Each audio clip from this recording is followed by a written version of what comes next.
All right, hey, it's Joel from the Hack Life, and I'm here with my good buddy, Steve Vierra. I have my Corona mask on to protect me, but I'm going to take it off because it's just ridiculous. Steve, first of all, I want to thank you for meeting me during this crazy time we're in of hysteria because, I've reached out to a lot of people, and no one wants to meet up with me. And I'm like, let's meet up. Come on. Like, I'm not worried about this Corona thing. And you're like one of the only ones who's like, yes, let's meet up. I'm down. And not only did you say I'm down, but you're like, this Corona is a hoax. So welcome to the show. And tell me, first of all, let's start it off. Why is Corona a hoax to you? You've been sending me a lot of stuff. Joel, read this about viruses, read this. Look at this guy's article. Some of the things you sent me like an hour long, so I haven't got to all of them, but some of them I have. So yeah, tell me, what's your opinion, or what do you, you're a big health and fitness guy. Oh man, what do we know about viruses is kind of what we've been taught as you went to your pediatrician as a kid and got your vaccines, and what at least that's where I come from, right? I took like life science in high school. It's only biology I had, but I've researched a lot of things since in dealing with health and the just what a virus is, what it might not be. They're not 100% sure in a lot of things, and just the craziness of how this all came out, and how like death tolls keep changing, or now they're told to make, if it's COVID-like symptoms, let's let it say that they died of COVID. Yeah. And, other deaths have gone down. I mean, 7 to 10,000 people die every day in the United States. I mean, I don't know if people really realize that. That's from everything, right? That's number one is like heart disease and cancer. And then number three is, iatrogenic is basically doctor-related death. Basically, normal use of prescription drugs, normal going to the hospital, like 800 people die every day of that stuff, right? So people don't really realize that. I mean, once you start putting something in the media or the limelight, then people realize, oh my gosh, right? And then so whatever you put in the limelight, we've had the anthrax scare years ago, all kinds of different viruses that were supposed to come in and take over everything, that the media, like the Zika virus back down in Texas that came out and was just like a big scare, and then it just disappeared, right? The SARS epidemic. So these things, if there are viruses or if they're not, I mean, we don't need to discuss it here, but these things die out. And, Yeah. Or if they do, and it's basically based on our own immune systems, our own health.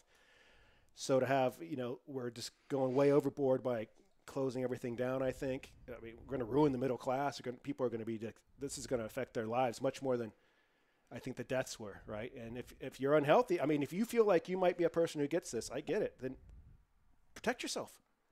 Yeah. Protect yourself. I get it, but I'm not worried because I'm not. I mean, through all these scares, I'm not worried. I know what health's all about, and it doesn't come from a doctor.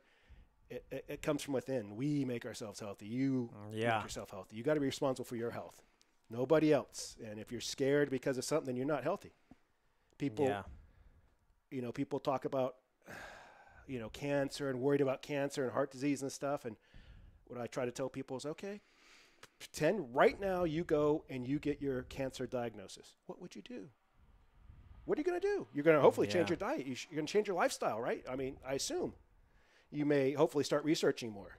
You're going to, and you're going to, I hope you're going to research more, not just go to what the medical doctors say, take this, this, and this, and this. I mean, that's a prescription for unhealthiness, in my opinion, and through everything I've read and researched. I mean, I've been doing this for 30 years, so. Yeah. I just don't, just start, if I'm always, people worried about, do you worry about this? No, I live cancer-free my life is, if I just do anti-cancer stuff. That's just what life is. So for you, the corona it's just another virus. It's just like you could get sick from the flu. You could get sick from corona. You could get, if you're immunocompromised and you're not in a healthy, vibrant state, then you're going to be susceptible to this coronavirus. But it's no different really than any other virus. It's no different than any kind of a diseased body. Right. A body that has disease in it because of unhealthiness. Now, do you think the corona, though, when you say hoaxed, are you thinking like this is man-made, or that this was created, or you think there could, I mean, there's so many conspiracy theories out there. I try not to get too involved in them because it just makes my head spin. And then I almost feel like it causes me to worry and doubt more. And I kind of just go back to, I don't know. I really don't know. I mean, I think there could be I think some of these conspiracies could be real. I don't know. But then I just really go back to, I have to, it's a virus, whatever it is, as long as I'm healthy, then I'm good. So I just keep going back to that. But do you see anything, is there anything from what you're reading, and I know you're very well read, and there's a lot of sources that you seek out, anything as far as like hoax, do you think this could be, a conspiracy theory or some kind of I'm not an expert, right? I don't want to claim I'm it because they're going to, people, I'm not an expert, but I love to research. I love to read, especially when it goes to health, right? Yeah. And so it's overblown, whatever it is, in my opinion, because of what we just talked about, right? And I've read a lot of stuff that, talk about germ theory and, how we may have gotten it wrong. And it's interesting, right? It may not be 100%. I don't know, but I keep researching. But what it has led me to, which I do like, because in college I was a history minor. I love history, right? It's made me read some stuff. And in fact, I ordered a book and I read some stuff on the Black Plague. Okay. Right? From the 1300s, right? It was a plague caused by a disease from fleas. The rats that carried the fleas, and it wiped out half the population almost of the earth, right? In some places more, in some places less. Like in some places in England, it wiped out 80% of some towns. Where down in the southern, like Italy and stuff, it didn't wipe out as many. So it seems to be maybe have to do with latitude there. But, and I was reading some stuff about it. It's pretty fascinating. That's why I ordered the books. I want to get more into it. What's the book called, by the way? So in case other people want to read it. It's about it's on Amazon. It's about the Black Plague. It's basically I don't know if that's the story of the Black Plague. All right, we'll figure it out later, and we'll throw it in the show notes. Yeah, okay, cool. It's supposed to be almost like a thriller novel the way it reads. The guy did a lot of research, and basically he's the synopsis that he's come to. It seems like it may have been more atmosphere related because this is a time when some comets came through our atmosphere, maybe even hit the Earth, and it would cause atmosphere issues, which is poison, right? They talk about water boiling, fish coming to the surface of water boiling. Well, some disease in a flea isn't going to cause that. Yeah. Right? And these are eyewitness accounts, supposedly. So it would make sense more atmosphere related, which would affect a lot more people. Yeah, you're going to affect. And if you're not, again, let's go back down to the root. If those people, whoever were not healthy enough to withstand whatever happened, they died off. Yeah. There was a lot of people. But everybody didn't die. We still had a good group of people that survived. It's like any time. It has to go back. Everybody's not going to get afflicted with everything, and I know the healthier people are definitely not going to be. Who's passing away right now? It's people who generally seem to have other conditions, right? They already had heart disease or have lung issues or whatever. Those are people, because they're not healthy. I want to say too, and I don't know if this stat is correct, but I want to say I heard like people in Italy that were dying. The average age was like 78.8 or 79 or something like that.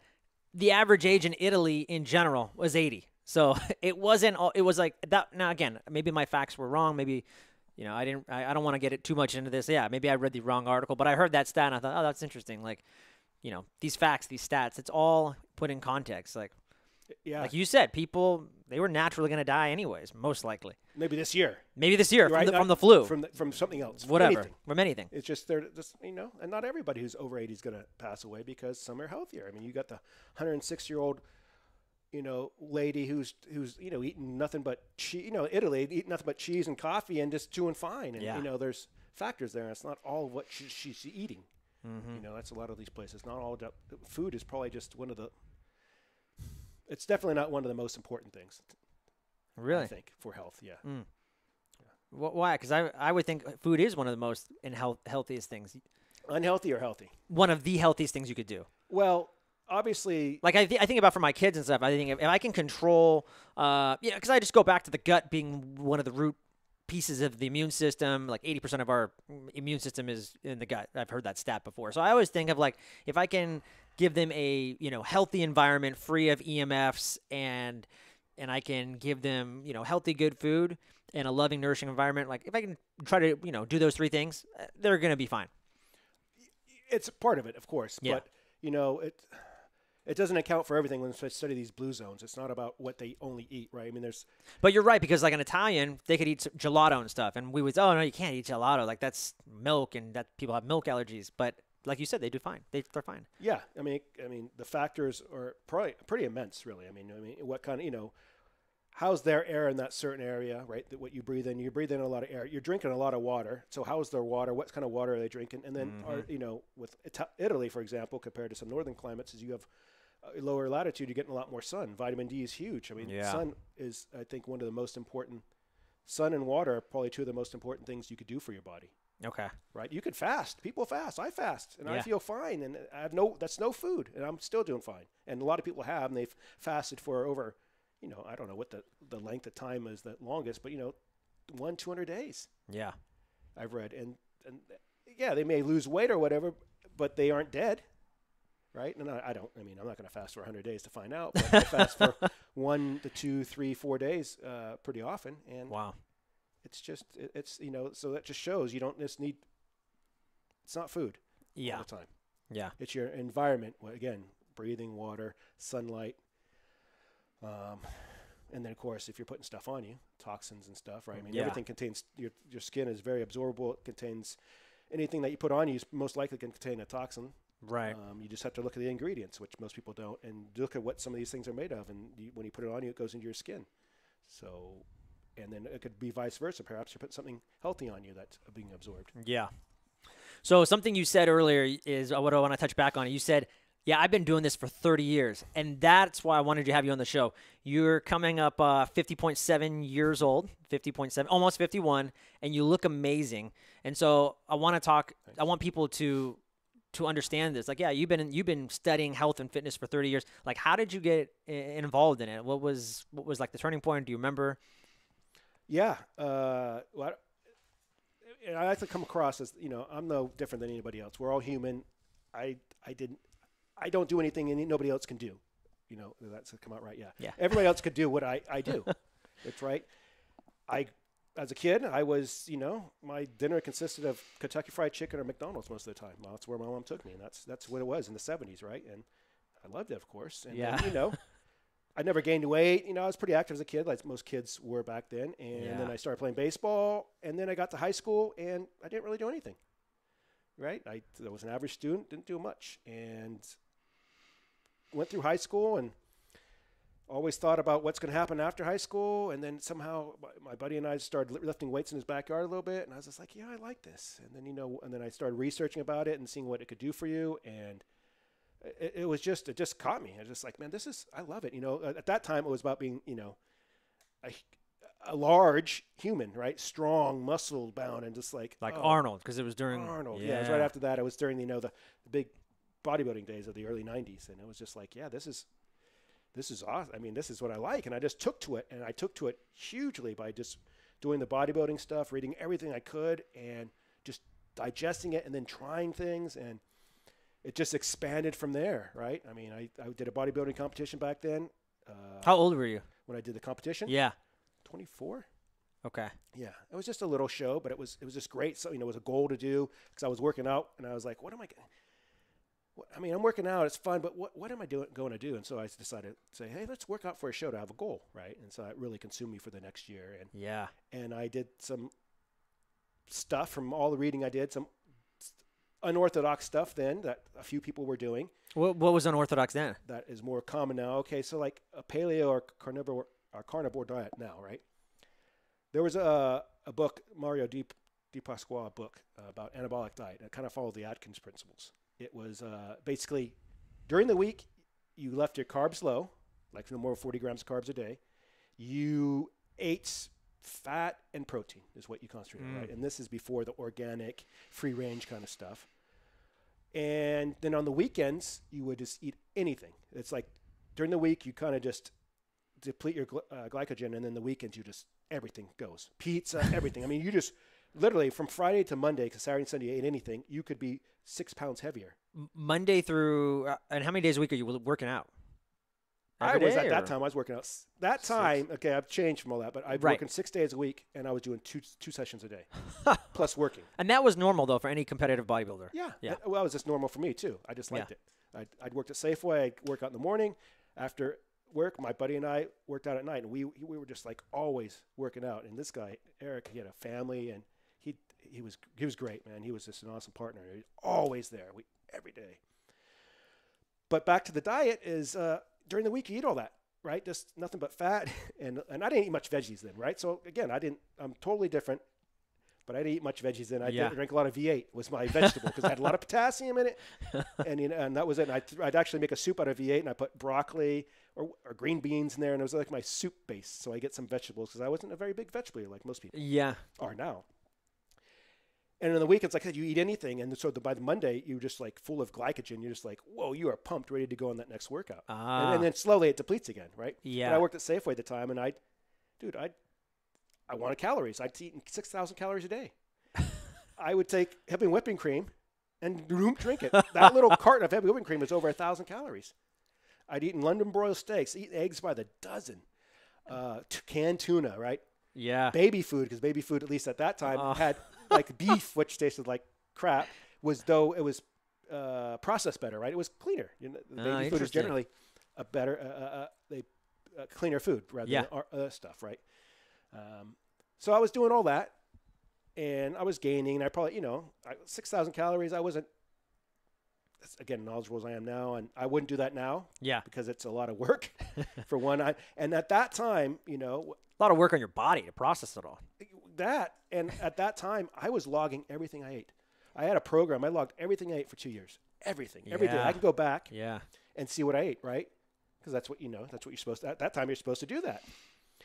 And I would eat, over 300 grams of saturated fat a day. I'd eat like that's total keto. Like over a gram of cholesterol every day. A gram, right? We're talking about, I don't know what the recommended now is, like, I don't even know what an egg has. Low milligrams, right? I was eating grams. I was tons of this stuff. And here's the only thing.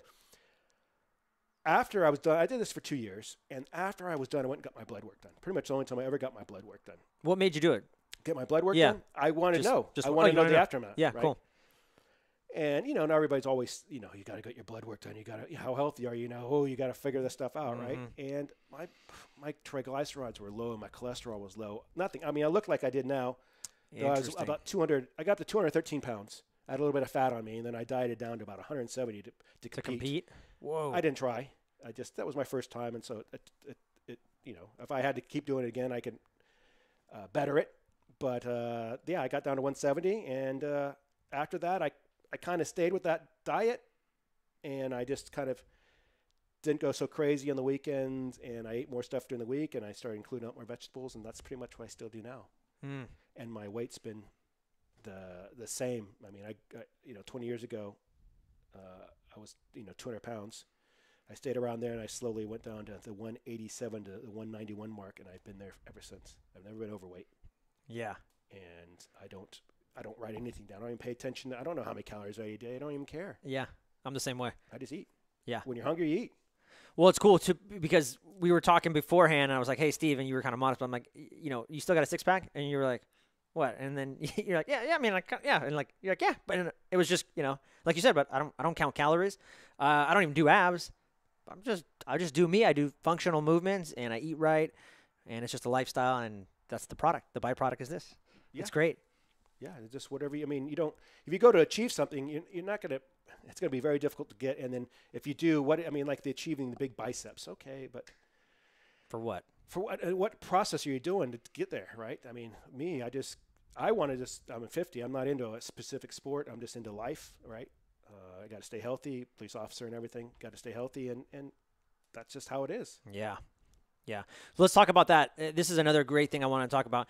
You have been a police officer for 23 years. 21 years. Either way, I can pump you up. 21 years in a super busy Bay Area city, major metropolitan city. It is one of the most stressful cities to work in by far on the West Coast. And, I remember that's actually how we met. I worked there for almost 6 years. And I remember my dad, prior to me applying there, he said, "Hey, you want to go work in the city?" I'm like, "Yeah, whatever. I'll work anywhere." So, I didn't know what I didn't know. And he told me, "Joel, if you do like 5 years there, it's like a lifetime somewhere else." I had no idea what he was talking about. I'm like, "Whatever, Dad, sounds great. Sign me up. I don't care." But I just want people to understand, like, where you work, like, doing 5 years there is like 25 years somewhere else. You've been doing it for 21 years. It's a super stressful job in general, especially in this city. So, yeah, just talk to me. How do you you balance that? I know a lot of people, a lot of officers and other first responders will come up to you and ask you. They always, I remember when I was working with you, always people would be walking in the halls, or they'd see you be doing some goofy movements in the corner, and they'd be, "Hey, Steve, what should I do? How should I do this?" So, yeah, talk to me. Just like how do you like self-regulate and just manage all those stresses? Just being healthy is a distressor. I mean, your body doesn't want to be in stress, right? It'd rather be in a normal state. When you're in a stress state, so many things happen. And so how do I de-stress? I could pull away from work. I have you have to have your, again, you have to have anything outside of work, right? Work shouldn't be your whole life. I mean, and some people it is, and I think that's a specialization thing. People suffer eventually, right? You got a lot of people in our profession that they retire. They spend all those years working to get that good retirement, and then they just pass on. Yeah. Thus, the pension system knows that, and that's why they have certain ages people work till, because they know that. They know people die before that. So that's a clue right there, right? Yeah, in our profession, we've seen that a lot. People, as soon as a week after they retire, they're dead. It's mind blowing, And a lot of it, why, right? Did whatever sickness wait, right? It's a lot of it probably they brought it upon themselves only because now when you work for something for so long, say, I know I've never been an Olympic athlete, but you work so long to achieve that goal, you get to the Olympics, you get your goal, you get the gold medal. Yeah. Boom, you're done. And then the thing I hear that happens the next day is like, now what? Yeah. Oh my gosh, my whole life was to get to this point. Just like our whole lives seem to be, you talk around people as to get to that retirement. Yep. They're always counting down the days. And then what? And then it's like, oh my gosh, it hits me. Some people move on because that's what they want. They have health. They have healthy ways of thinking. They have other things other than that, and they move on. But other people are just like, this was me. I was the officer. I was the police, and now I'm not. And oh right. I don't even know what I'm going to do. Blah, blah. They don't plan. Maybe I don't know everybody's situation, but and I think that's a big part of it. But my view is to stay healthy. I just do what I always do. That's what I love. I love to go out and just move. I love to move in the sun. It's like my church, going out to that grass anywhere. I mean, a gym is cool sometimes too, because that's just what it is. But I love outside, and I feel it's my church. It's my spirituality area. I could do it forever. Yeah. I mean, I'm thinking when I retire, I am going to move. I'm just going to keep, whatever it is, I could do all day. And I just love it. It's just, you're just developing your body. I mean, the way I see it is people, you got people who could do some amazing stuff. Like a fisherman, for example, right? Some awesome fishermen, they know everything about fishing. I mean, what lure to use, what line, what pole. I'm going to go for this fish. I'm going to use this. Cool. Awesome. But what do you know about your body? Because if your body breaks down, you aren't going to be able to do this cool, awesome fishing probably anymore, or whatever, working on your car, or electronics, whatever it is. And so you really got to just. To me, it's like, why doesn't anybody study their body, or what health is? It's so important. It's everything about you, right? And so when it comes to work, I'm aware. I think awareness is another big thing. Most people are not aware of so much. Just so much, right? And like, how am I sitting right now? What am I doing? Mm-hmm. Are my teeth clenched? Am I up on my hip like this? Same with standing. How am I standing? And those are all affect you, right? Because they bring tension. You just got to have awareness of that, and then you got to have awareness of what you're doing. Here's a big one: the cell phone, right? I mean, we could debate the whole Wi-Fi. Is it good? Is it bad? Or non-ionizing, whatever. Right. Cool. It seems to be that if you put a cell phone up to your ear, because even if you have an Apple iPhone, you can look in their disclaimer and read the little small print. You should not have that thing closer than 5 millimeters to your body. It says that right there. Don't have it closer. Right. So it's warning you right there. It's 5 millimeters. It tells you right there. So they know something's going to happen, most likely, or could happen, right? Okay, cool. So putting it up to your ear, which is less than 5 millimeters, which is very close to a very valuable brain, right? And then it seems like people might start getting tumors, maybe cancerous, or maybe not, but whatever, they start having some issues, ear issues or whatever. It's damaged. There's enough out there that I don't talk on the phone. I mean, if I talk on the cell phone. That's true. I called you this morning. You didn't even pick up. Yeah. I usually talk on speaker. Or when I'm driving, I'll have my, earbuds in, or not earbuds, but my earbuds, because I don't wear earbuds because those are the same thing. Anything you're talking like the air tube. They have like the air tube ones. Exactly. Yeah. I'll put a link in the show notes. Those are cool. Or if I'm at work, I'll use the landline, right? Which I think everybody should get a landline in their house. I don't know if you can anymore because people who like to talk should talk on a landline to me. So point being is, I've always tried to, make people aware, like, hey, maybe, people I know. I don't just go up to a random person and say, hey, sir. You're damaging your brainwaves right now. Yeah. I just, people who are close to me and that I know try to be healthy. I'm just like, you realize you talk on the phone a lot, and most people don't even know that. No, I don't. I never do. I'm always, or I'm around them and I see them. They get a call, they have to answer, they put it up to their ear, and they start talking. I mean, people call me, I let it always go to the message almost. Or if I'm there, I can put it on speaker. Yeah. Or if I'm in my car. And if it's a number I don't know, well, then why do I even talk to them? They can leave a message. It's probably a telemarketer from China. So be aware of what, you're putting that up there. Another thing I told the officers about in who I work with, officers like to walk around with this wallet and men in general like to walk around the wallet in their back pocket, but officers like to put this big fat thing of like cards of all the cards we got to give out and stuff like that. And they put it in their back pocket. Yeah. Right? I used to do that. Yep. Before I started. Not for very long. And so now we're sitting. I got that in my back pocket right now, right? So this is lifting me up like this. Uh-huh. My hips tilted. And this is what I am in, what position I'm in several hours a day. Right. In my car, in the police car, whatever. Your back, your spine's crooked, your hips are off. Everything just, and then so people, and you're not aware this is happening, and you don't do anything. I mean, it's not the be-all, end-all that's going to damage you. It is, but if you're aware of it, you can offset that, right? You could do exercise, stretches to offset that. Better yet, you just take that stuff out of your pocket because it's going to affect you. Well, then it's crazy because then 5 years pass, and then the person's like, I have this lower back pain. It's like they like you said, the awareness. I don't even know how I got it. Mm-hmm. It's like, because well, let's go back. And like, I always like what Kelly Starrett says, like, your body is meant to, Kelly Starrett's a big mobility guru. He's like, your body is meant, the bones in your body are meant to last like hundreds of years. He's like, how are people having like knee surgeries in their bone? He's like, it makes no sense. Like, he's like, guys, this is not normal. But we almost think like, oh, yeah, that's normal. Like when I'm 50 years old, I'm going to need knee replacements. Like, no, that's not normal.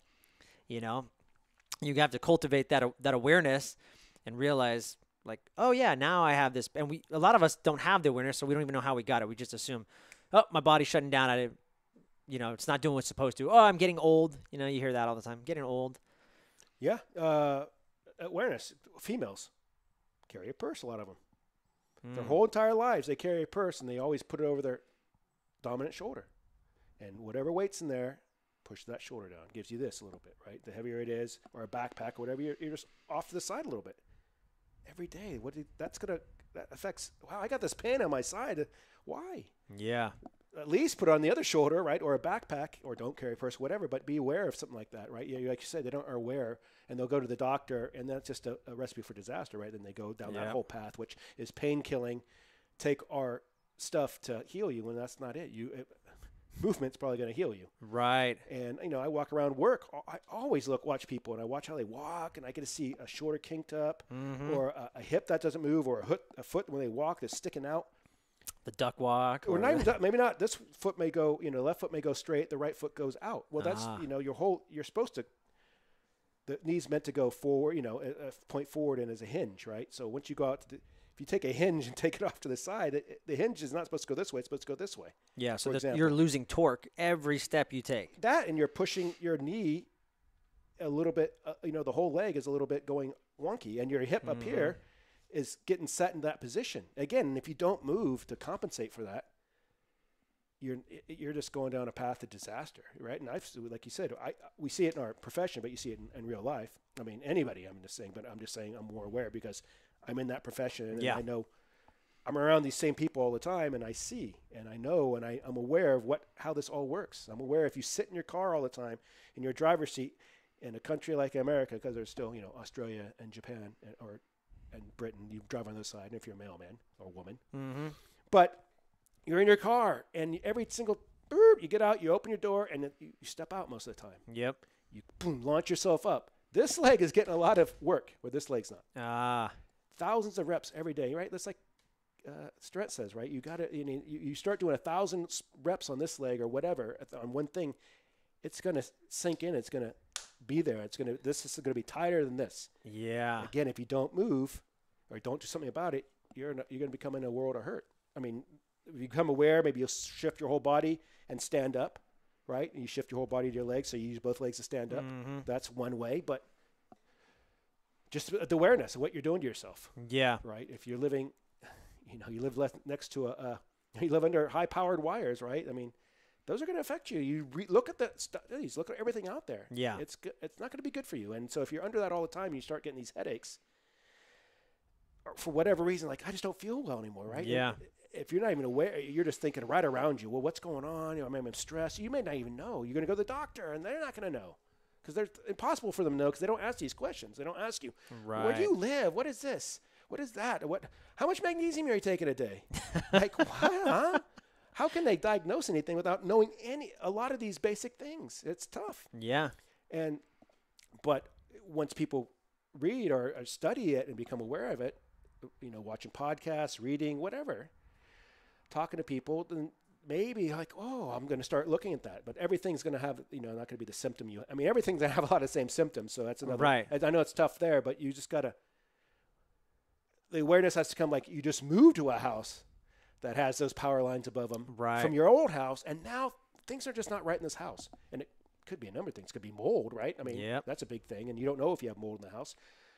To power lines, to whatever else, what's around you. I mean, you have the sulfur mine over here. It's been pumping out, and you're breathing that in, right? Yeah. I mean, it's just, you're close to the freeway now, and you're breathing all that exhaust in, and there's thousands of chemicals in exhaust, thousands of toxins or toxicants in exhaust, because toxins come from animals, like venom, like a snake. Yeah. Toxicants come from the environment. Just to have a little definition there. So, if you're an officer or first responder, like, what are some just like practical things that you do probably on a daily basis, or just are there things that you do like grease the groove, for example, that you're just like in between your shift, you're doing these little things, but makes a huge difference? Yeah, if you see me on the street, I'm always moving. I remember being at working a Raider game one time, and just my sergeant came up to me, and some security guy complained about me for moving. I'd be like almost way down, my legs split, not in a splits, but down in that position. Yeah. And just kind of moving and just moving my hips. Yeah. Right. I'm still sitting there aware. I'm in a uniform. I'm where I'm working. If something happened, I go and not react. But that's what I do. Instead of just standing there, I do stuff like that. Right. Or, we got these vests on. So I try to move my shoulders or my neck. That's a big part of it. Your neck. Right? A lot of people have issues with their neck. And I'll do stuff like that. But this person complained about me. My sergeant came up to me, and he's like, I told him it wasn't hampering you doing your job, right? And I'm like, no, how's that going to hamper me doing my job? I'm not sitting there, bench pressing on a bench that, whatever. I'll be right back. Yeah. I didn't take my vest and so everything. I'm always doing little movements like that because I'm aware and I feel tightness in my body. So I'll try to work on that as much as I can. Yeah. Right. We're switching over to the SUVs, but we had the old Crown Vics, which their trunk is perfect height for me, where I just go and lean back of it and I just open myself up. I would do the same thing. Right, because we're sitting like this, we're tightening our hip flexors. Almost everybody in the world. Yeah. Everybody in America is tightening their hip flexors, some more than others, like people who drive for a living. And I'm aware of that, and I got to loosen these hip flexors. I got to be in this position a lot, or else I'm going to pay the price. Yeah. Pay the price of always being in this position, right? Sitting's not necessarily bad. They say it's a new smoking. It's not bad necessarily. It's just that you don't do other things, right? Right. To compensate it for it. Yeah. You got sitting and standing. I mean, you stand a long time for 8 hours. It's just almost as bad as sitting. You feel stiff because you haven't moved. So you got to just have movement. You got to do different things, like you're sitting, a different style than I am right now, and or you can just. I could feel it. I could feel I was getting crunched up. You can just bring a leg up, or however you can sit on the floor. I mean, you just switch your positions. You could be still sitting, but switching your positions. Yeah. You could be sitting at a desk, because there's a lot of people who do desk jobs, and you could switch your positions. That you could just move your chair out of the way and just sit in a lunge, or stay. Right. You're still there, at that position, but you're different now. And then you lunge the other way or whatever. Yeah. Right. And you don't have to sit there forever. Like, I'm going to sit in this lunge and just do like this. If you want to, you can for as long as you want. Cool. But it got to be awareness. Yeah. I agree. What are you doing? What are you doing? You got, aware of you got, it's, we talk to victims about being aware of their surroundings, right? They sit there on their cell phones as they're walking, and it's like you're just a walking target. You're right.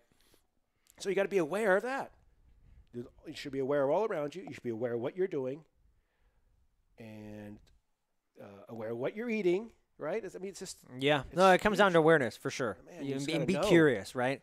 Be insanely curious and just keep an open mind, and that's the key. And that's why you always share so much stuff with people. It's like, hey, I'm just sharing you what you make up your own decision, but I'm just gonna share you what I read. Talk to me about this. Talk to me how you're training. Like you said, you started as a bodybuilder with that, I'm sure just hypertrophy, right? Where you're just lots of reps. How has your training changed as you've aged? You're about to be 51. You look amazing. Like you're not still doing that. So like, what are some things that you're doing? And you've talked about movement. You love just being out in the sun and grounding. But what are some things that you're doing? Before the podcast, we were out there throwing kegs around. So, talk to us about that and just how your training has evolved. Yeah, again, it's really evolved, right? I mean, it's come from bodybuilding to, so I did my competition, loved it. I feel like I could do it again, try to do it again. And then I was training, and then I was squatting one day, and I know why it happened, aftermath. I was lifting, I don't know, a decent amount of weight for me or whatever, and my quadricep ripped. Just ripped. It sounded like your sweater or shirt ripping, and literally like cloth ripping. I heard it, and I just, lucky I had squat rack. This way you squat with safety bars on the rack. I just completely fell. All right? Because, you ripped, you have no strength in that leg. Boom, down I went. My training partner, Eric, was behind me. His face was just like white, like, oh my God, like what's going on? I'm not saying anything. I'm sitting there. It wasn't that painful. It was shock.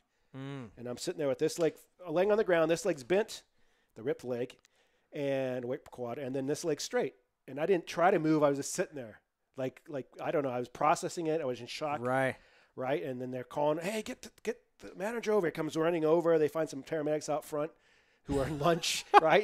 Just happy to be there. Yeah, and you just like us, like, oh man, I'm trying to eat my lunch, right? I'm just thinking. Thanks. And so they came, and they, like, what hospital do you want to go? I don't know. San Leandro, it's the closest, right? And so they took me to the hospital, and I found the doctor came over and tried to move your leg flat. I couldn't move my leg out of his position, right? And he's pushed in. He's like, yeah, you tore your quadricep. It all rolled up to the top, all four heads. And then that, I was like, oh, am I going to be able to lift again? He's like, oh, you're going to ask me that. He goes, it's going to take, I don't know. It's going to be, it'll be over a year. May at least, this is, it's a big traumatic thing. You ripped your freaking quadricep. Yeah. Huge muscle. Yeah. Right? Like you said, all four heads. Not all just four one. heads. Yeah. It just rolled up. And so I had the surgeon came in the next day, and he, sliced my leg open, stitched them all, and basically just had to staple them and stitch them together. And then put me in a big leg cast. And that was miserable. And go about, right? And then at that time, my knowledge obviously wasn't this was one of my 20s. I'm like 24. Yeah. But I knew, and at that time I hooked on with Muscular Development was a magazine I was reading, and there was an author in there, Dr. Michael Colgan. Just his stuff, I got every book. It just blew me away. He had his stuff back then, or what biohackers are doing now. Okay, like he was big into vitamin C. I mean, he explained it. There was all research. He was very research oriented, and I read enough from him and everybody else at that time that vitamin C was it. And then we know vitamin C with healing is just amazing. So I just pounded vitamin C. I took all mega dosed, whey protein. And at that time I was taking vitamins, like, I still do supplements, and I go to see the doctor, and it's healing really good. Right. I get the cast off in 6 weeks. It's freaking one size all the way down. I can't do anything with it. They're massaging it, hurt as hell because everything's just so tight. Yeah. Just to bend my knee just a little bit was a bad. But I started going to the gym as soon as I could. And did the doctor tell you that you could do that, or were you like, nah, I'm going to go against what you're telling me to do? They put me through physical therapy. Okay. Physical therapy helped because they gave me massages, and they moved it. And eventually they moved it enough where I could start moving, where I just do the exercise bike. And it would be fine until I got to the end range, or the end range of collapsing it, Yeah. And then after a while, I was like, these people aren't doing crap for me. I'm not an expert, but I know more than these people. But you knew your body pretty darn well, especially being a bodybuilder. So I went back to the gym, and I started doing my leg extensions with like 10 pounds, which I couldn't even do, which is, you're like, struggling. Anyway, I don't want, that's a long story. The reason that happened is because thinking back, I had an issue with my hips. I always had, when I squatted, I always shifted. Ah. I remember that. And it's all about mobility. I was tight. Yeah. I was tight. And that led me on to my adventure through all this, right? Because I still wanted to move. I still did the bodybuilding stuff. But some stuff I couldn't really do because of still the tightness I had. Because that hip tightness never went away, right? It was still there. Right. It swift shifted because this leg wasn't being used the same way. And it just built upon, a little dysfunction built on dysfunction. And I was moving. I got into kettlebells because that was just something I started reading about. And I loved the kettlebell work, but it still was there. Like I didn't do all these different range of motions, right? I mean, you do your presses, and you maybe do your swings, and those are great, but you're not getting all this, right? And I was going to chiropractic, right? I love chiropractic, and they were doing things, and they were helping. But this leg, something wasn't feeling right. My back tweaked because this leg was shorter than this leg, which gave me this look, which eventually tweaked my back. Right, and that was really the only time I ever called in sick in 30 years. I've never called in sick for being sick. Wow. Never called in sick for being sick. Nothing. I tweaked my back. In 3 days, I called in sick. I mean, I've called in sick for, kids being sick and other things. But yes, but not you actually being sick. Never. 30 years of working. But this back tweak did. And then I go to my chiropractor, and he helped me out. He got me feeling a little bit better. Yeah. But we're talking about this leg, and he measured, and he goes, your leg's shorter than the other leg. And so we're going to, he was, he's a good guy, but he's new. He didn't know a lot. I mean, he didn't, a lot of experience. And he's like, you're going to put a heel lift in. I was like, that doesn't make sense. That's interesting. My leg's never been short, right? It hasn't been short. That can't be right. I'm not going to do that because I never was diagnosed short before. It was always fine. So, I wasn't aware of the body. I wasn't aware of muscle so much then. I was aware of a lot of this stuff. So I started going to find other people, second opinions, third opinions, fourth opinions, which most people should do anyways when they go to any doctor that says they have whatever. Yeah. Second, third, fourth opinions, because everybody knows different stuff. They all have different, backgrounds. And so why would you go to one person and just, no, I didn't. And this is a point that's great because I went and I was like, okay, I got to find somebody who works with people who move or athletes, right? You can't just go, it's a whole different subset. So I found this other guy who worked off of 24-hour fitness.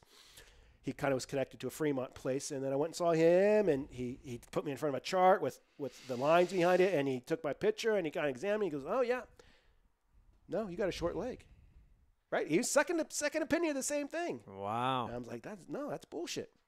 I can swear, right? Yes, of course you can. Yes. That's bullshit. No, I know it's not. I know my body. It's not.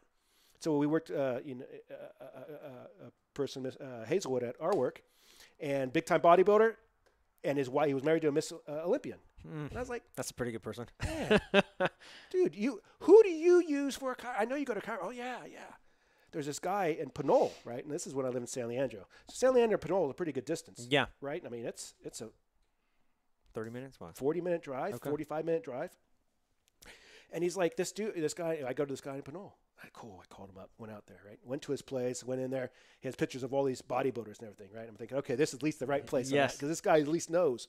And he's a big guy. You could tell he was a lifter.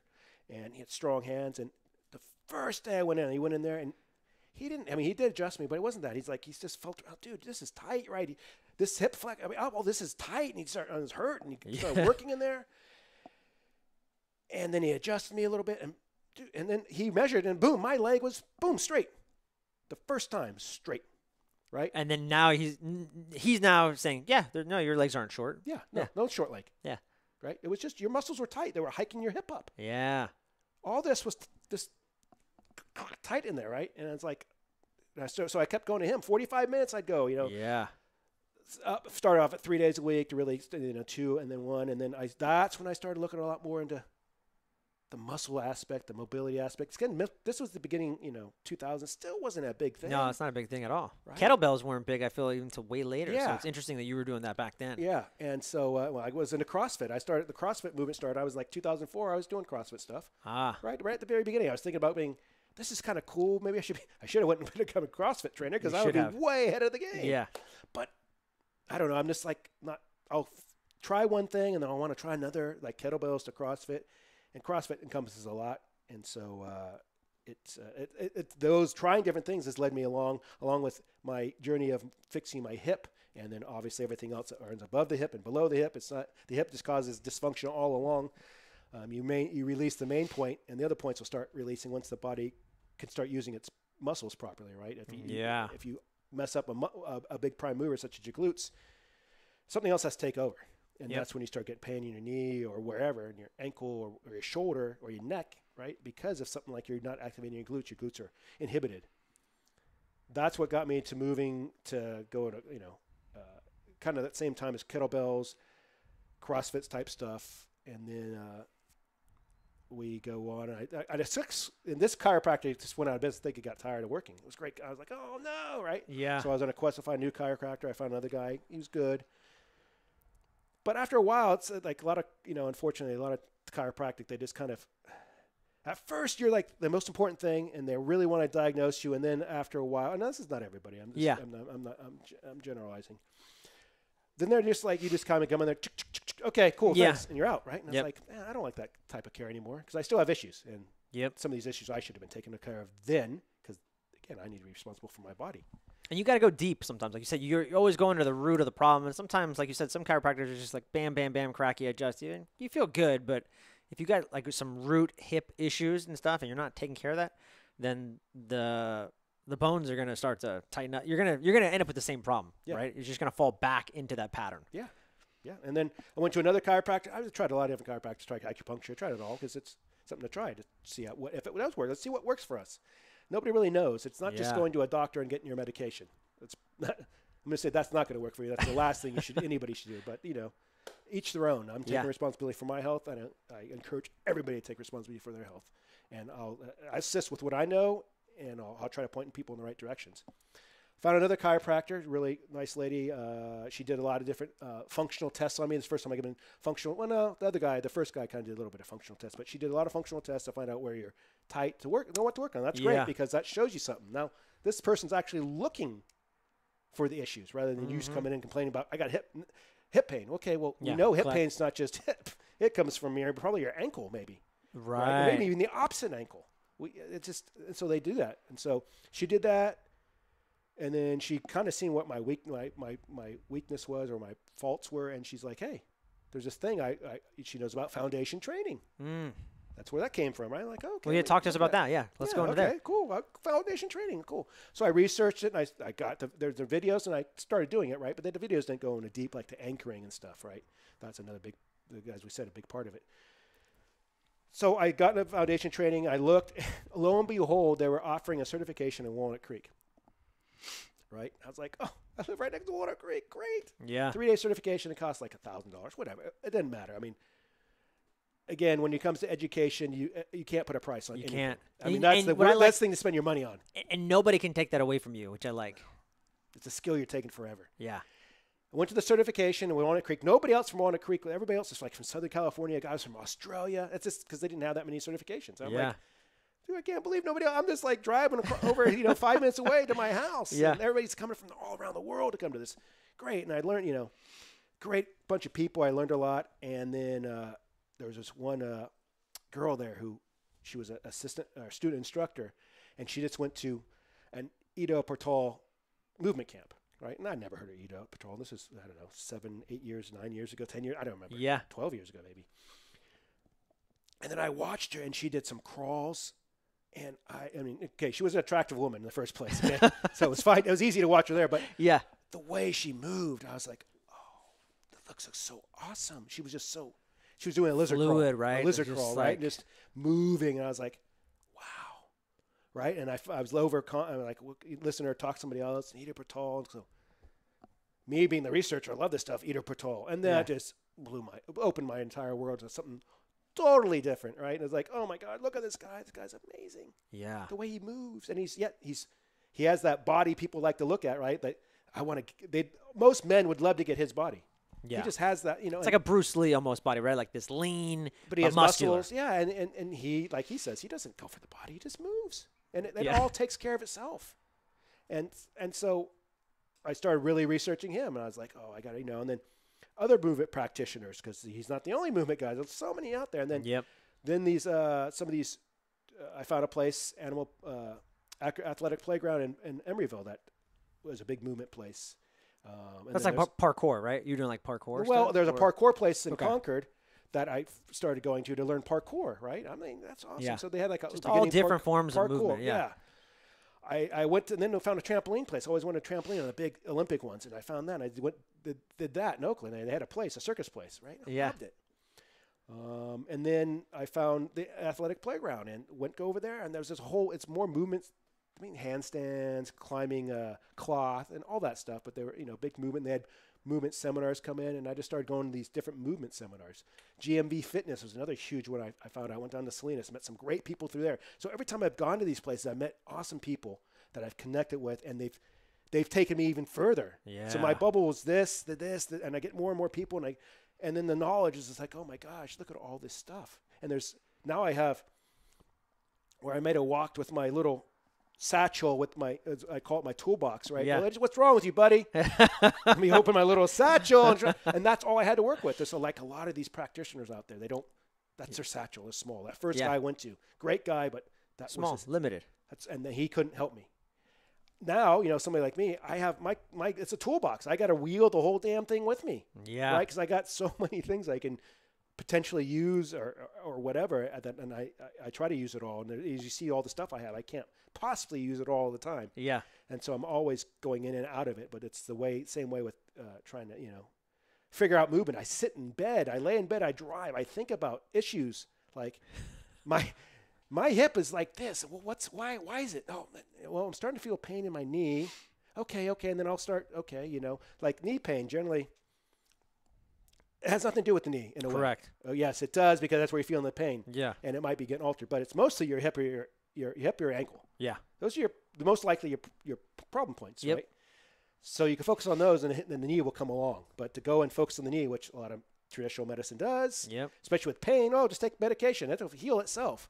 Well, your body will heal itself if you give it the proper environment. Yep. But if you haven't fixed your hip or your ankle, that knee's never going to heal. It's going to get worse. And you get people who have knee surgeries. You should have a knee surgery. There's no reason to get a knee surgery. There should be no reason to get a hip surgery, a back surgery.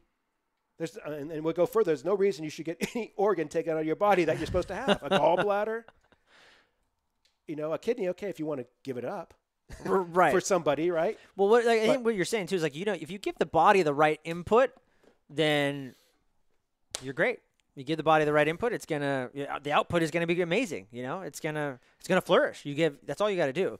And a lot of people, like you said, they just don't get down to the root issues, and it's just easy not to. It's just like, it takes some dedication. Yeah, it does. It takes.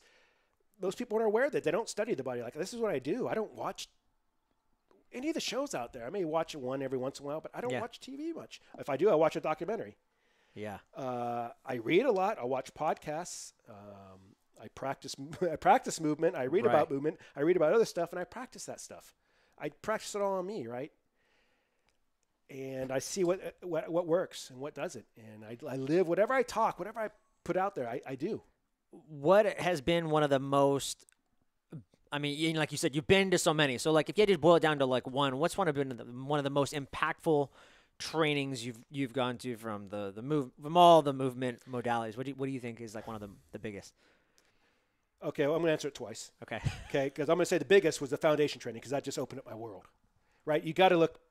Sometimes it's the thing, but it's a lot of times where that thing's going to lead you. And I didn't even anticipate that, of course. Right. But that's just opened my world tremendously because of who I talked to and what I learned from there. Okay. Yeah. So, and the foundation training is instrumental in a lot of things, because this works your posterior, which everybody has a problem with. Yeah. We all work on the showy muscles.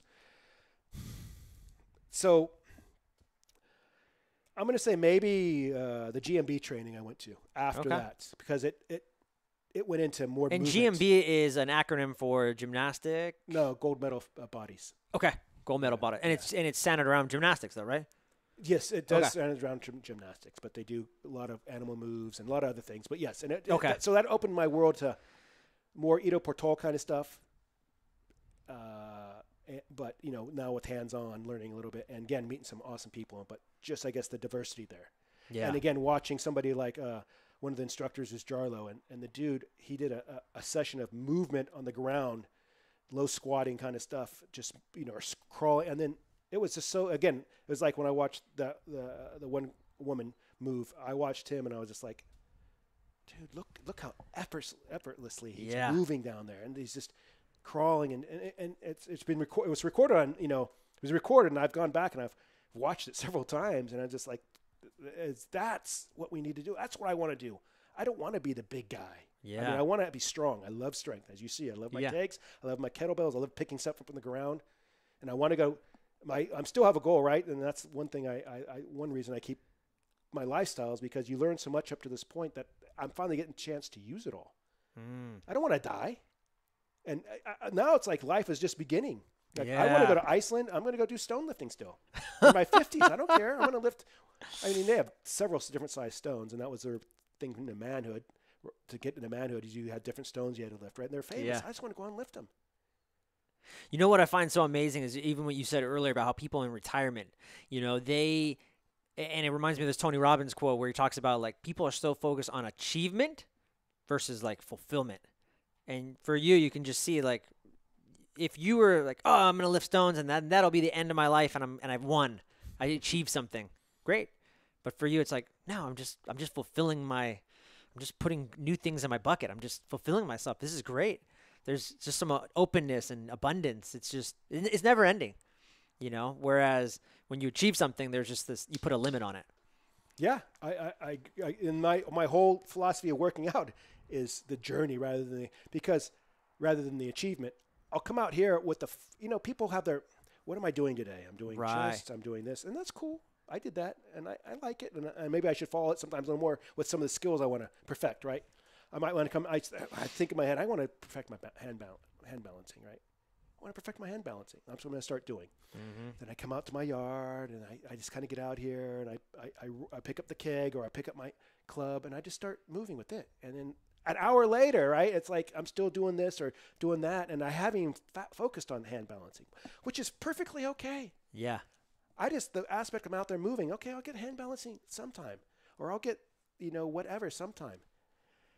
My rope climbing, I got to climb the rope more. It's there. It's a good back exercise. And I should, but I get into other things, and that's how my workouts, I don't go in always with the plan. Right. I mean, I kind of think I do, but I go in. And then the plan gets screwed up. But mostly it's where am I deficient? I go in my, always, I love bench pressing, which I haven't bench pressed in probably like 20 years. I don't bench press. But why don't you bench press? There's no reason why. I'm not pushing. I don't know. Pushing force. Yeah, but you could do that with the push-up. Okay. In different angles, different objects, right? You could do it. I mean, that's just so much better.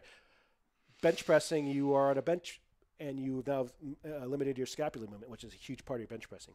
Most people, that's all they do. I'm not saying it's bad. You can do it every once in a while, but you got to do all these other things. You got to open your arm up, right? You got to do all this stuff. Yeah. And they just bench and bench and bench, and they all get, not all of them, they get a lot of shoulder issues. They never take care of. They never say, I got to rehab this. I got to just bench more, or I got to go lighter, but I got to keep benching. Yeah. And then essentially they just destroy their shoulder, where they probably should back off really. Again, now, what should I do when I go in the gym? My shoulder's been hurting. Well, I better do all kinds of shoulder stuff. Yeah. Right? And that's how I do a lot of things. Where am I limited right now? That's what I need to focus on. And every day it might change a little bit, and then I'll add other stuff in there. But I'm just my thing is just moving. Yeah. Every day I don't take a day off. It's moving. It may not be lifting the heaviest weights possible. I don't really lift a lot of weights all the time because it is very taxing to your recovery system, right? Because you're taxing your spine, and that's another thing. So I notice when I do like a heavier weight day that the next day I'm not gonna be able to do it. I'm sore, but when I get out and move, it takes a lot of that soreness away, and focusing on what I need to move. Right? Being aware. Yeah. You got to be aware. What do you need to move? What do you got to work on? And then you're doing it because sometimes we don't do it. Oh, I know I'm supposed to eat healthy. I know it. Uh-huh. But God dang, I want I want those French fries over there. Or you got to just like, okay, I'm going to do this. I'm going to go switch gears here. What's like a typical day as far as like diet is for you? And then I want to get into your supplements.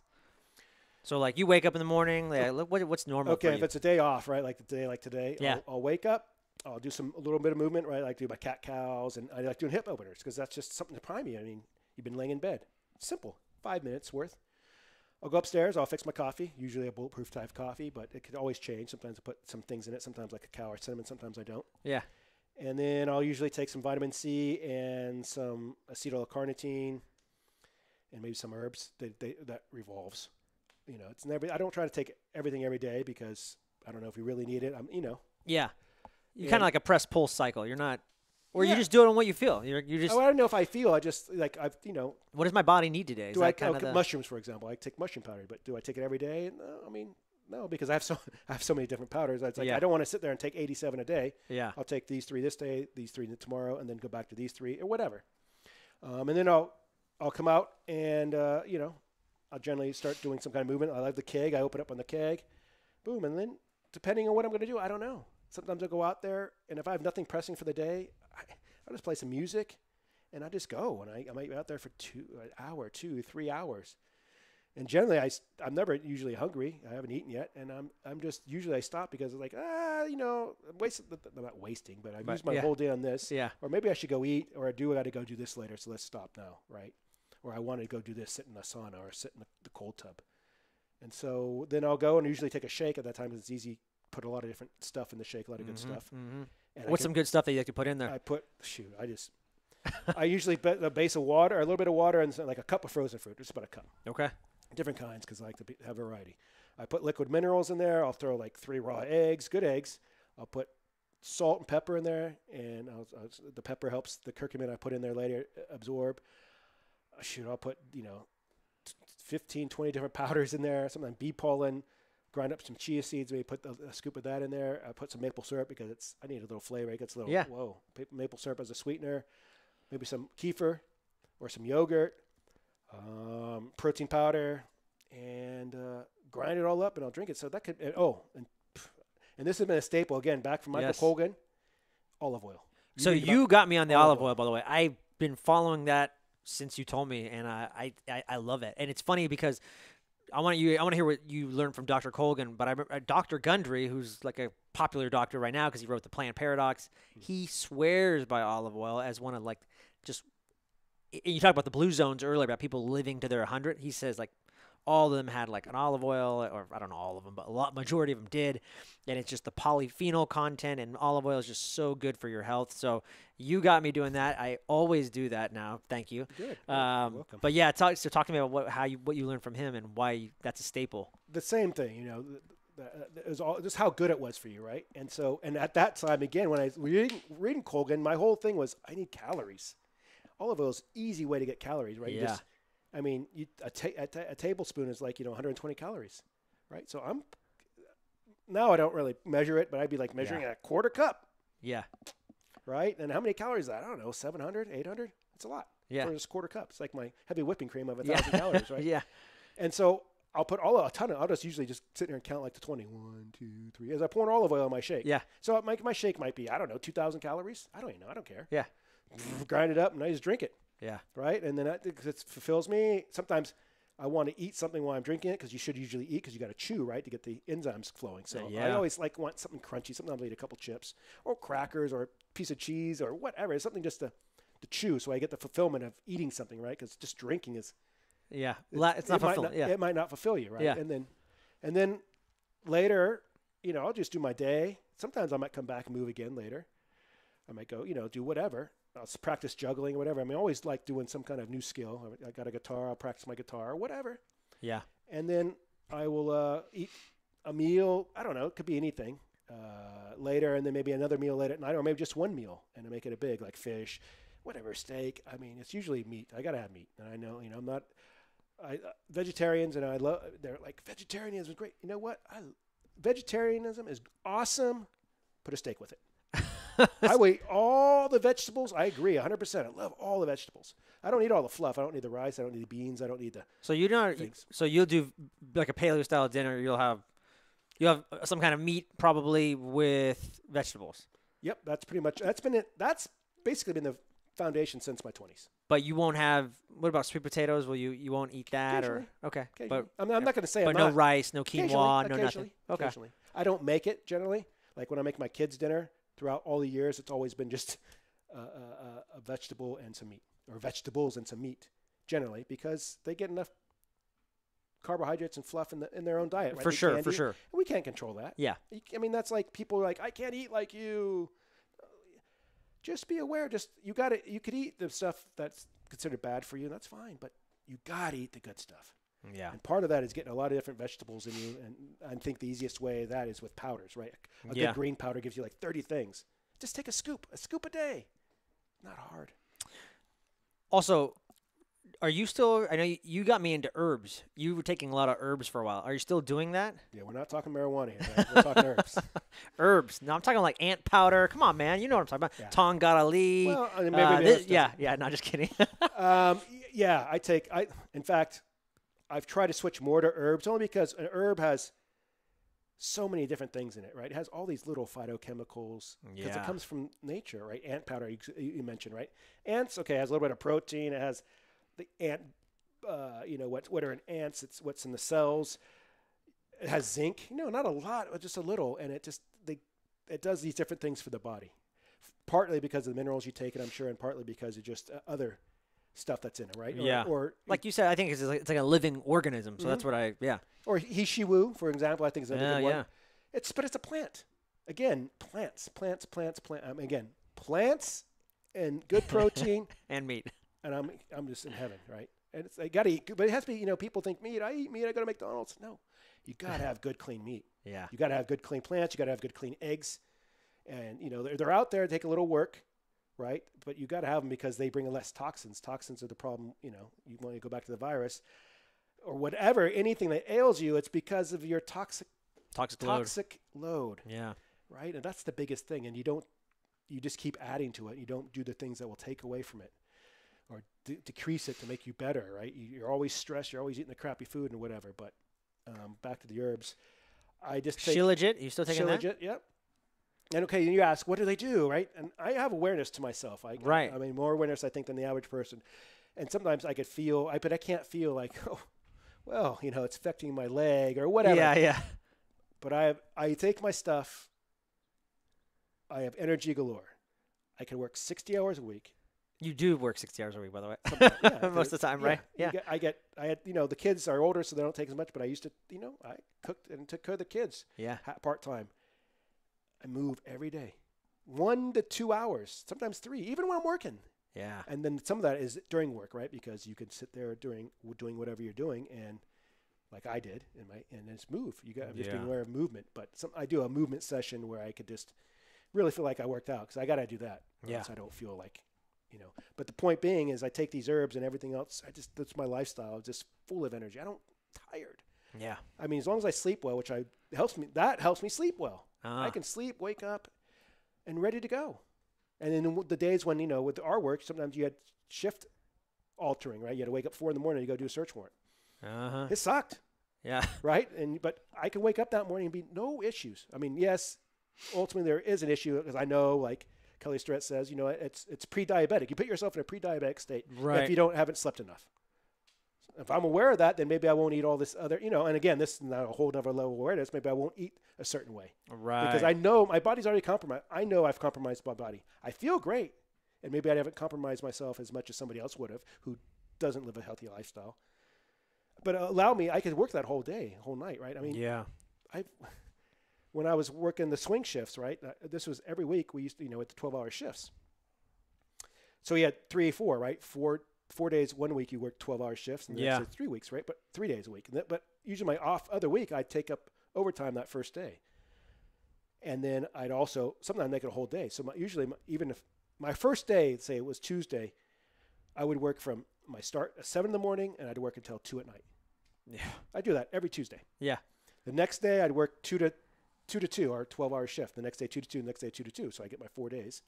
Sometimes I work a day off, but at that point, I don't like working my days off too much because I like to do my stuff. I like to move outside. I can't do that work. But I could then because I could wake up and move. But I'd never had an issue. Like people say, I'm tired. I worked a couple hours a day. I get it. Okay.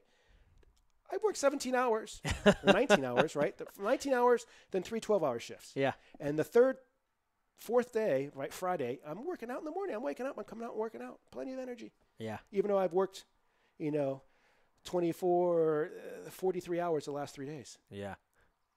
Boom. And that's how it's been. And I mean, to describe that feeling compared to, I haven't been into an ill feeling for a long time. You know what I'm saying? So I can't come from a place of a lot of people, but I can look at them and I can just think to myself, like, if you knew what health was, if you actually participated in that, you would blow your world open.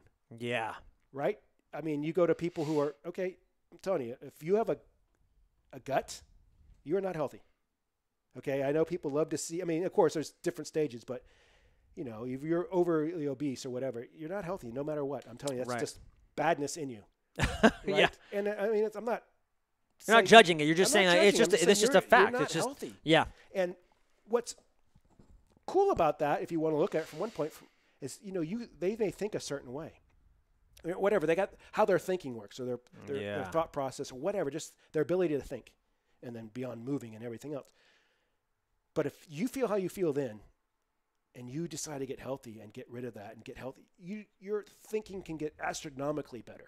Yeah. I mean, you could your whole life could change. And that's what's kind of cool about that, because you feel how you feel in that state, and maybe you feel okay. I'm sure a lot of people don't, and they don't admit it or whatever they sometimes do. But if you can get out of that state into the healthy state, into the state I feel like I'm in every day, people like, you've mentioned, like, you know, you're always positive. Yeah, I said that. I think one of your things is that your mindset is so strong. And when I remember meeting you, you know, police work is a negative job. It just is. It's filled with negativity and negative people, and we perpetuate it. It's just so easy to fall into the trap and be like, "Oh, Steve, you know, this is bullshit the way they're treating us," and blah. And I remember something happened. I ended up working with you, and you were like, "Yeah, buddy." You're like, "Yeah, I don't care." Like, I remember we were somewhere in East Oakland, and you took out some peppers and stuff. You just started eating them in the back of the trunk. You're like, "Yeah. Oh, life is good." And I just remember, like, nothing faces this guy. You know, it was just the way you carried yourself. I've been like that. I've been pretty level keyed since I was a kid. Yeah. Right. And I've always kind of gone against, you know, I didn't really care about much. Like, people always wanted to get into the cool stuff. I got to wear these certain shoes, certain pants, you know, back in school, right? Yeah, yeah. You had to be the in crowd. And yeah. I didn't give a crap. Yeah. I wore my heavy metal T-shirts. I had my long hair. Okay. And I'm fine. I left my metal. I had my long hair, and I just did my things my way. Yeah. And I was cool, and I didn't have to be with everybody else. And that's kind of where I am now. Still, I do my own thing. If you want to come, and anybody can come, and hey, you want to work out with me? You want to talk? Let's do it. I love talking about this stuff. Yeah. People do at work. They ask me, you know. I mean, we could be 2 hours down and be like, oh, okay, you know, maybe we should. I could talk about it forever. I know. So the thing is, I know what I love, and I always like to look at there's always could be worse things, right? I mean, people complain about every situation. You could always be worse. And I am aware that thinking is going to take me down the line, the pit of hell, basically, right? Yeah. Bad thinking, that's where I'm going to go. I know that. Yep. I'm not going to do that. Yeah. There's so much good in this world, right? There's coming to talk to you. There's hanging out with you. There's hanging out with my kids. There's just eating good food. Yeah. Just a good meal, or coming out and just soaking up some sun and just moving, or listening to music or whatever. It's just amazing. It's that abundance mindset, man. I love it. It's just amazing, right? So I don't even go down that road. Yeah. And I notice about you. People would, you know, and again, there's always something to complain about. Always. And in that respect, I don't hang around with those people. You know what it is? People that in life, but in our profession, they're the negative people. And I don't even want to hang out with you. Yeah. Because you're not going to bring anything positive to my life, right? And that's not going to let me get bigger. Yep. Right? It's all about growing. I mean, back when I was younger, I wanted to learn, but now it's really about growing. As you get older, I was like, I want to know everything. Again, another reason, I'm 50. This is the time when people are worried about dying. I mean, 50-year-olds are dropping dead around me. Yeah. And I was like, I got so much to learn. Well, I got 30-year-olds, like I said, that are scared to meet with me. Not you. You're like, come on over. Let's do this. Let's make it happen, man. Yeah. Right? Life is good. So much to learn. And then in our profession, right, if it all lasts, which I have a big doubt about that, but we'll talk about the pension system, right? Yeah. We get a good pension, the police officers and whatever. Cool. Yeah. And I want to take advantage of it. I want to be 108 years old. That's a great point, yeah. Living wherever, hopefully other than here. Yeah. Right? Along the beach, maybe in Mexico. Write in my letter, whatever I do then, if I write or if I communicate or whatever, to the local newspaper over that encompasses that, hey, it's the city of Oakland. Hey, thanks, city of Oakland. I'm still getting paid. I'm doing amazing, by the way. Thank you. Still amazing. Yeah. You're still sending me money. Dude, that's just awesome. It's that thought. It's yes. Like, dude, I got to be like, like Dave Asprey to live to 180. Imagine that. Yeah. I'm 150 years old. You guys are still paying me. Thank you. Like, man, this guy's like putting us in the hole himself, right? They might send a hitman to Mexico to finish you off. Get this guy out of here. Yeah. I want to wrap things up, and I want to go into the lightning round of questions. Okay. So they're just going to be shorter kind of questions. Should I hold on? Is it going to shake my seat? I'm going to electrocute you with my newbie machine afterwards, but these should not be too shocking. So, when you think if the old Steve saw the new Steve, what would the new Steve say to the old Steve? Just keep learning. Keep just expanding, right? That's how I got here, and lucky I kind of started at a young age. But I just say, man, you got to keep. And I tell my kids, keep learning. And nothing's too expensive, really. I mean, for what you might get out of it, right? No, people always say that's $300. Oh, man, it's nothing compared to what that's going to bring you, right? And learn skills, dude. You got to learn skills. I wish I could go back to real young Steve back in high school instead of doing nothing. I was learning stuff, learning how to play an instrument, learning a foreign language. Because, before the age of, 18 to 20, when your brain is more malleable, right? You can learn more. It's at a dangerous state that it will be affected by, like, say, electromagnetic frequencies more because it doesn't have its armor built yet. But it allows you to learn better. After that, your learning slows down. You still can learn, but your brain's protected. But, and I tell my nephews, nieces, and my kids, you got to learn as much as you can right now. You don't know how much this is going to help you. So that was how I would tell myself. Yeah, great. Anybody right now in the fitness, biohacking, wellness world that you follow that inspires you? I'm sure there's many, but is there any one that stands out? I don't. I mean, Ben Greenfield's always been great because and Dave Asprey's been good too. But I like Ben Greenfield because he's more athletic. Yeah. He brings the fitness side. He brings the fitness side, and that's what I like. Asprey has Asprey started off, we went to Bulletproof Conference together. Yeah. Learned a lot that way, right? And he talks his talk, and he's a busy guy. I get it. He can't do a lot of things. Mm-hmm. I just think you got to bring a lot of movement into it. I mean, a lot. Our body's meant to move. You're supposed to move. I know people love to say, I got to sit down. You have, dude, that's everything. Everything works by movement. Chemicals are created. Your joints are created. Everything is by movement. So Ben Greenfield, more so because of what he's about. I mean, they're both about the same thing, but how he comes about it. Mm-hmm. And there's always little ones that pop up because you're always finding new things. Like a new podcaster, like you like your podcast. Yeah. Like, oh my gosh, this is great stuff. Learning from everything. So there's infinite. I'm not saying infinite. Yeah, of course. To me, there's infinite number of podcasts 100%. out there. Yeah. That you can't listen to them all. Yeah. You got to pick one you like. You could be sitting in your room, listening to podcasts, or driving, listening to podcasts forever, right? Yeah. Sometimes I like driving just so I can listen to a podcast. I don't care if I got to drive an hour to San Jose. Put on a podcast. Yeah. It's great. And then on that note, is there any like big biohacks that you like to do, or is there anything that you mentioned sauna, you have your your cold tub. Yeah. Is there anything that you like to do or that you found the most effective, or any big biohacks? I'd like the sauna now, right? Sweating is huge for getting all these toxins out of us, especially. I think you need to sweat. You can sweat working out, and that's great.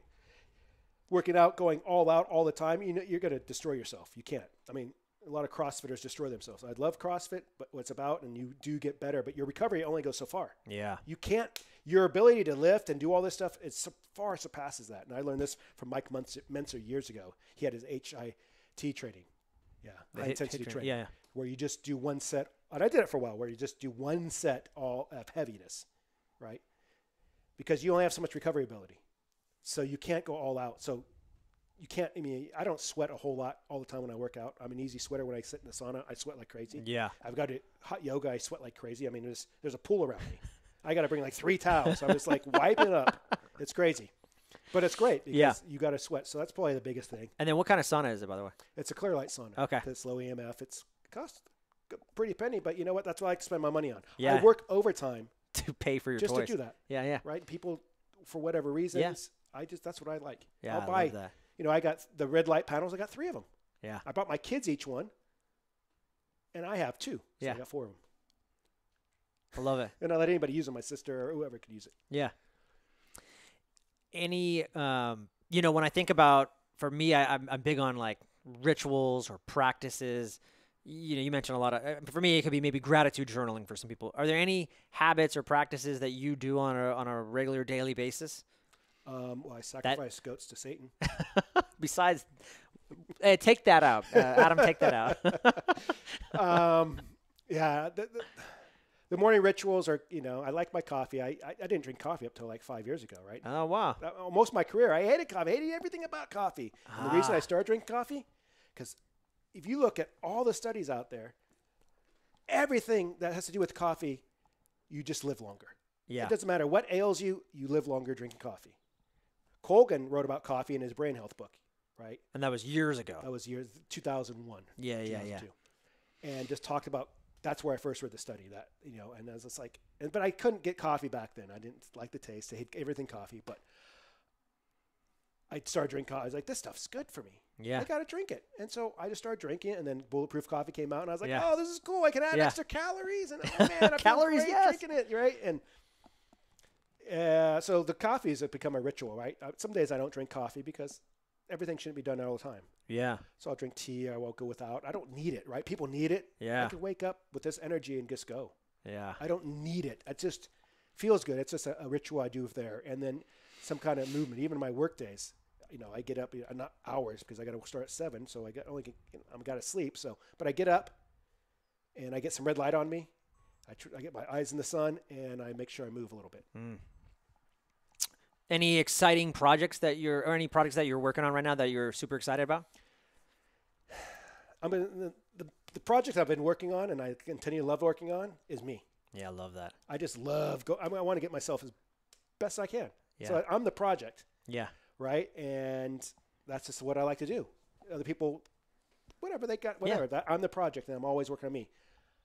Not saying I'm self-centered or whatever. I won't help anybody out. I'd love to bring it out beyond me. Right. And I should in certain aspects, and I probably will right now in my life, just where I'm at. It's just, maybe I'm too comfortable where I'm at and I'm just focused on me and then those right around me, the circle. Yeah. People could be added to that circle, no problem.